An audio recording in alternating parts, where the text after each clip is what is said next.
Maka mari kita pertahankan setelah Ramadan ini. Di mana-mana ada perjanjian, ada kerja dan seterusnya, waktu adalah penting bagi kita. Allahu Akbar, Allahu Akbar, Allahu Akbar, walillahil hamd. Ibu dan bapak, kaum muslimin, kaum muslimat, sidang jamaah Idul Fitri rahimakumullah. Itu yang pertama. Yang kedua, Ramadan memberikan pengaruh secara rohani kepada kita. Mental spiritual orang-orang yang berpuasa, bahwa orang-orang yang berpuasa di bulan Ramadan mendekatkan dirinya kepada Allah Subhanahu wa taala sangat banyak. Mendengarkan pengajian-pengajian agama luar biasa, mulai dari subuh, duha, zuhur, asar, kemudian tarawih, kemudian qiyamul lail, mendirikan Ramadan di malam hari. Ini semua bagaimana mental dari setiap orang yang berpuasa itu betul-betul sangat mendekatkan diri kepada Allah Subhanahu wa taala. Maka oleh karena itu Ramadan telah usai, tapi Syawal adalah bulan peningkatan. Maka apa yang telah kita dapatkan selama sebulan ini kita pertahankan terus. Orang yang berpuasa itu kedekatan dirinya kepada Allah luar biasa. Dia merasa ada pengawasan yang begitu melekat dalam dirinya. Ada pengawasan malaikat yang terus-menerus mengawasi dirinya. Banyak kesempatan kepada kita untuk bisa membukakan puasa kita di siang hari. Ketika kita di kantor, ada dispenser atau ada minuman yang bisa kita minum. Dan tidak tahu orang apakah bisa kita minum segelas, 2 gelas. Tidak ada orang berikan batasan. Tidak tahu orang. Tapi itu tidak kita lakukan. Kenapa? Karena kita merasa diawasi oleh Allah dan malaikat-malaikatnya. Ketika azan zuhur berkumandang ketika bulan Ramadan, kita pergi ke masjid dan kita berwudu. Ada sebuah kebiasaan kita berkumur-kumur walaupun itu agak makruh. Tapi ketika kita berkumur-kumur waktu berwudu, dilihat kiri kanan tidak ada orang. Maka apa yang terjadi? Bisa saja kita minum air wudhu yang bersih itu, tapi tidak kita lakukan. Kenapa? Karena kita merasa diawasi oleh pengawasan yang melekat. Kita akan pikir 7 kali kalau melakukan tindakan-tindakan yang batalkan ibadah puasa. Maka ini kita pertahankan setelah Ramadan ini usai. Kita pertahankan. Jangan sampai kita melupa dengan apa yang telah kita raih. Apalagi hari ini adalah merupakan 1 Syawal, hari rayanya Idul Fitri. Orang sering katakan halal bihalal, bersih dengan bersih, boleh dengan boleh. Jangan sampai nanti kita rubah menjadi halal di makruh, halal dengan yang makruh, apalagi halal dengan yang haram. Nauzubillahi min zalik. Ibu dan bapak, kaum muslimin, kaum muslimat, jamaah Idul Fitri rahimakumullah. Maka oleh karena itu marilah kita menjadi umat yang terbaik. Setelah kita digembleng selama sebulan penuh di bulan Ramadan, maka Allah katakan ternyata dalam Al-Quran dan hadis ada beberapa tipe golongan orang-orang yang terbaik itu, dan kita telah mendapatkannya di bulan Ramadan ini. Ada 6 ayat Al-Quran dan hadis yang mengutarakan tentang umat yang terbaik itu. Kita mesti dapatkan ini. Pertama, kuntum khairu ummatin ukhrijat linnas ta'muruna bil ma'ruf wa tanhauna 'anil munkar. Apabila kamu ingin menjadi umat yang terbaik, maka yang kamu lakukan pertama adalah jadilah penegak amar ma'ruf nahi munkar. Kita semua punya kewajiban amar ma'ruf nahi munkar ini. Ketika nampak oleh kita kemungkaran di depan mata kita, maka kita mesti mencegahnya. Man ra'a minkum munkaran falyughayyir bi yadihi. Ketika kamu saksikan kemungkaran, kemaksiatan di depan matamu, maka kamu mesti mencegahnya dengan tangan dan kekuasaanmu. Orang tua punya kekuasaan kepada anak. Para datuk, nenek, mama punya kekuasaan kepada anak dan kemenakannya. Para pimpinan RT, RW, lurah sampai kepada presiden itu punya kekuasaan untuk menegakkan amar ma'ruf nahi munkar. Yakinlah ibu dan bapak, ketika amar ma'ruf tidak kita lakukan, maka Allah akan turunkan bencana, Allah akan turunkan musibah dan malapetaka yang tidak hanya menimpa kepada orang yang berbuat salah, tapi juga kepada orang-orang yang baik di antara orang yang berbuat salah itu. Ketika kita duduk senja hari di depan pintu rumah kita, lalu kita digigit oleh seekor nyamuk yang begitu sakit, kita pukul nyamuk ini, mati nyamuk satu. Kemudian datanglah serombongan nyamuk yang hanya numpang lewat. Apa yang terjadi berikutnya? Kita ambil baygon, kita semprot nyamuk yang hanya numpang lewat itu. Satu ekor nyamuk yang berbuat salah, tapi yang menerima akibatnya adalah serombongan nyamuk berikutnya. Sedang enak-enaknya anak kita main di luar rumah, menangis sejadi-jadinya datang ke rumah, meraung-raung. Kita lihat di kakinya ada bengkak sebanyak 3 buah. Kita lihat, di mana kamu main tadi nak? Main di bawah pohon. Kita ke sana, ternyata di sana ada 1000 bahkan jutaan semut api. Anak kita main di sana. Lalu apa yang terjadi? Begitu dendamnya kita, maka kemudian kita ambil sabun, kita ambil baygon, kita ambil minyak tanah, lalu kita bumi hanguskan sebuah negeri, sebuah negara dari semut api itu. Hanya 3 ekor yang berbuat salah, tapi yang menerima akibatnya sampai jutaan. Ada di antara kita yang berbuat salah di sekitar masjid ini, kita diam saja, maka Allah akan turunkan malapetaka yang akan menimpa kepada siapapun yang ada di sekitar orang yang berbuat salah itu. Jadi amal ma'ruf nahi munkar. Yang kedua, khairun nas may yanfa'u linnas, hadis Rasulullah. Sebaik-baik kamu adalah orang yang bermanfaat kepada orang lain. Kalau kita ingin menjadi umat yang terbaik, menjadi orang yang terbaik, maka jadilah kita merupakan orang yang bermanfaat kepada orang lain.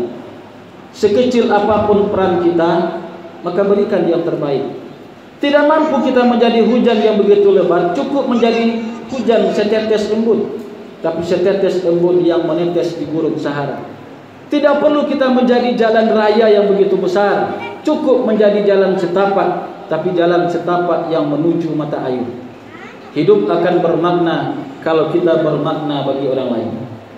Yang ketiga, khairukum man ta'allama al-Qur'an wa 'allamahu. Kalau kita menjadi yang terbaik, maka pelajarilah Al-Qur'an, amalkanlah Al-Qur'an dan ajarkan Al-Qur'an. Ini juga merupakan ciri-ciri orang-orang yang terbaik. Dan yang keempat, inna akramakum indallahi atqakum. Orang-orang yang paling mulia di antara kamu di sisi Allah ialah orang-orang yang bertakwa. Ini kata Allah. Jadi hari ini kita lakum tattaqun, kita telah kembali kepada ketakwaan dan kita menjadi orang yang paling mulia di sisi Allah.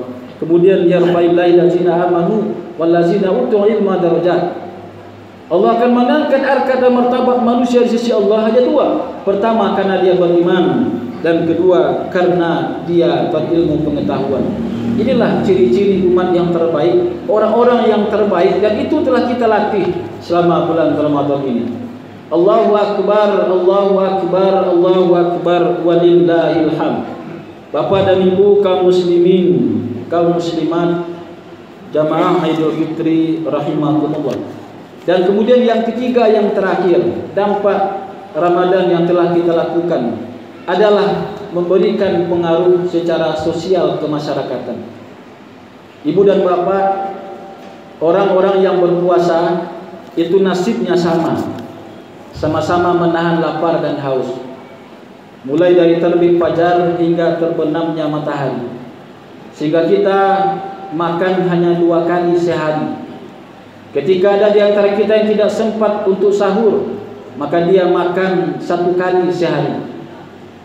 Kita rasakan mulai dari puasa pertama hingga puasa terakhir. Beginilah nasibnya orang-orang miskin. Beginilah nasibnya orang-orang yang berkekurangan, yang hanya makan 2 kali sehari, atau bahkan hanya makan 1 kali sehari.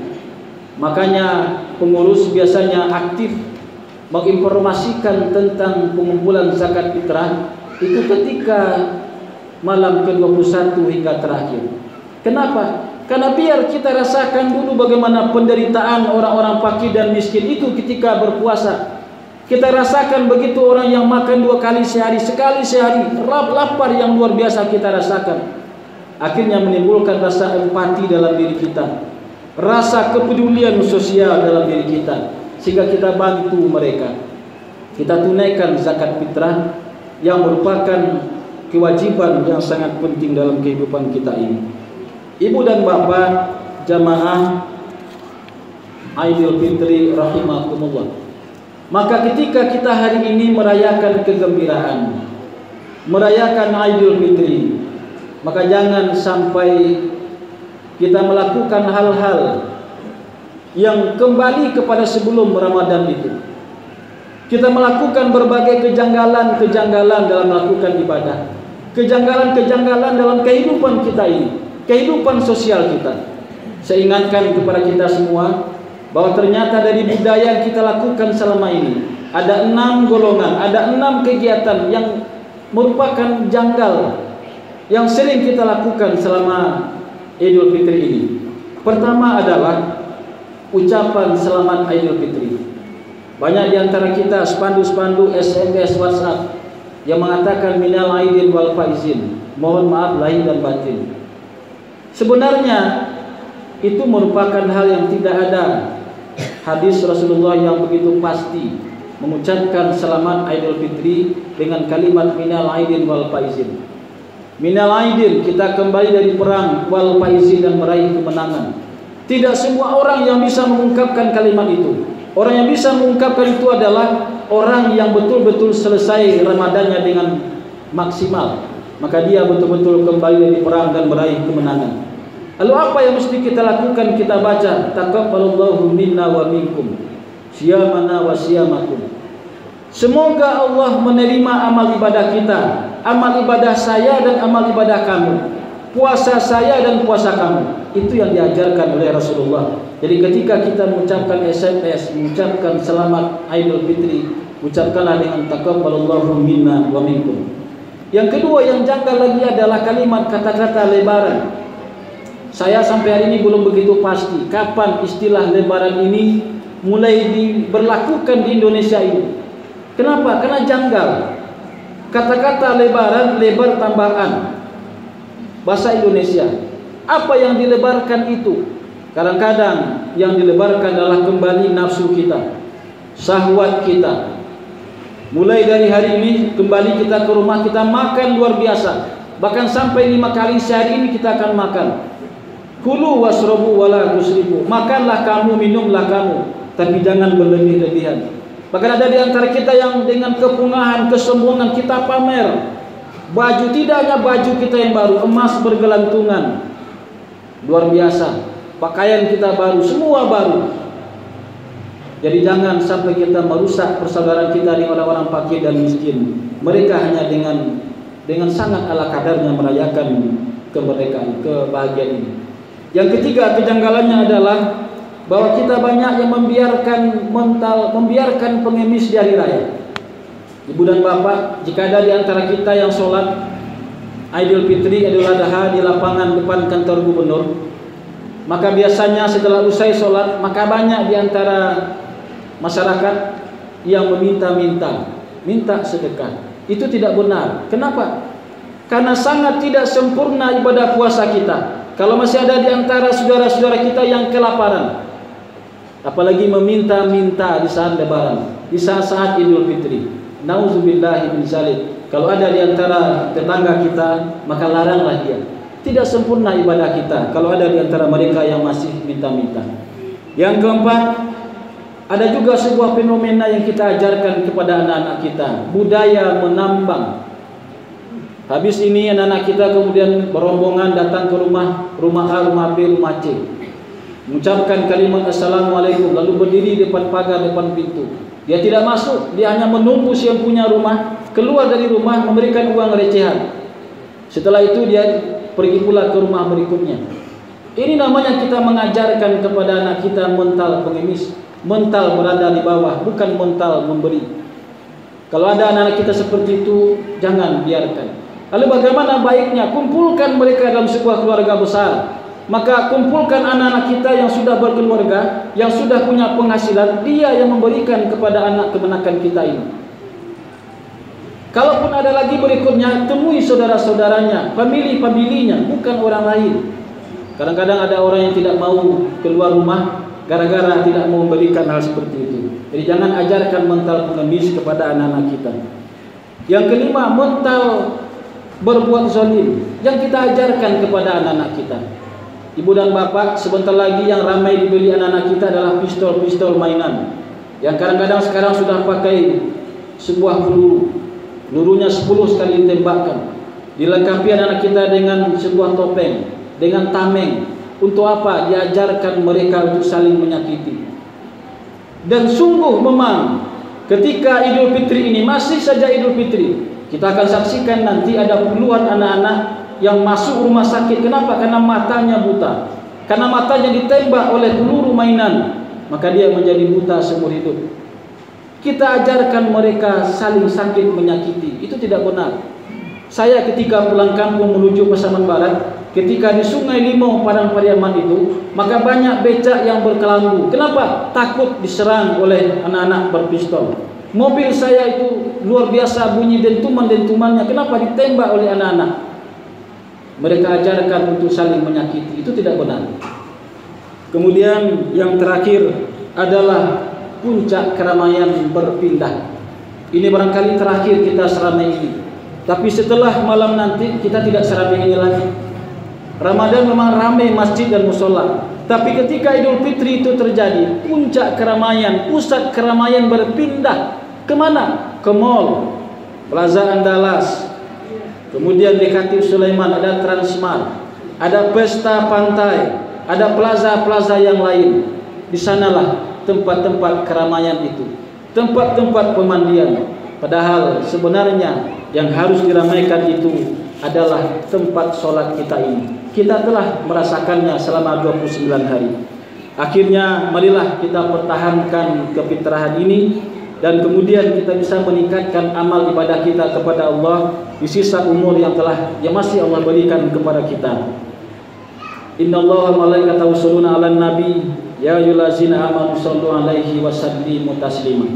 Allahumma shalli 'ala Muhammad wa 'ala ali Muhammad kama shallaita 'ala Ibrahim wa 'ala ali Ibrahim wa barik 'ala Muhammad wa 'ala ali Muhammad kama barakta 'ala Ibrahim wa 'ala ali Ibrahim fil alamin innaka Hamidum Majid. Allahumma ighfir lil muslimina wal muslimat wal mu'minina wal mu'minat al ahya'i minhum wal amwat innaka sami'un qaribun mujibud da'wat ya qadiyal hajat. Allahumma rabbana zalamna anfusana wa illam taghfir lana wa tarhamna lanakunanna minal khasirin wa tub 'alaina ya Allah innaka antat tawwabur rahim. Allahumma rabbana hab lana min azwajina wa zurriyyatina qurrata a'yun waj'alna lil muttaqina imama. Allahumma rabbana atina fid dunya hasanah wa fil akhirati hasanah wa qina azabannar. Subhana rabbika rabbil izzati amma yasifun wassalamun alal mursalin walhamdulillahi rabbil alamin. Wassalamu alaikum warahmatullahi wabarakatuh.